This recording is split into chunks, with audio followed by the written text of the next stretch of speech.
علیکم نوی ویډیو سره تاسو خپل کلی وي امید لرم چې تاسو ټول به روغ خوشاله وئ ژوند په مزو کې به وئ د پښتو فلمونو مشهور اداکار جاندار خان چې نن سبا ډیر زیات په بد حالت کې ژوند کوي هغه د کفایت شاه د مرګ باره کې ټول حقیقت راښکاره کړو جاندار خان وایي چې زمونږ فنکارانو سره ډیر زیات ظلم شروع دی دوستانو جاندار خان نورې څه خبرې کړي دي که چېرې تاسو جاندار خان د خبرو نه ځان خبرول غواړئ اوسه پورې چا زموږ د چینل مخه نه وي سبسکرایب کړی خو موږ زموږ د چینل مخه سبسکرایب کړئ ترې نشان ورسره مخه ووهئ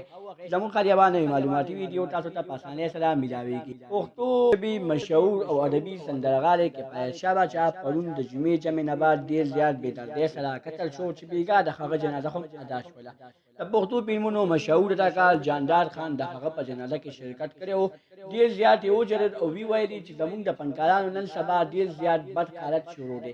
ځکه چې کله مونږ خپله فنکاري کوو نو خلک یو مونږ خوښوي او چې کله مونږ فنکاري پرېږدو نو بیا خلک یو مونږ پسې ردې بدې وایي او مونږ پسې راغستې مونږ باندې حملې کوي دوستانو جاندار خان وایي چې د کفایت شاه روغه شوې وه خو هغه کسانو بیا هم دومره بېایماني وکړله چې کفایت شاه یې ډېر زیات بېدردۍ سره قتل کړو دوستانو جاندار خان وایي کفایت شاه سره ډېر زیات ظلم شوی دی الله دې هغه کسان تباه کړي کوم کسانو چې زمونږ فنکارانو پسې راغستې ده دوستانو جاندار خان وایي د کفایت شاه ګرانې تاسو نورې مه وړئ کفایت شاه لپاره د بښنې دعاګانې کوئ چې الله تعالی ورته بښنه وکړي دا وه زموږ نننۍ ویډیو که زموږ دا ویډیو خوښه شوې وي زموږ خبر کلیک چینل سبسکرایب کړئ او تړۍ نشان ورڅخه مخه ووهئ چې زموږ ښه نوې معلوماتي ویډیو تاسو ته په اسانۍ سره میلاویږي والسلام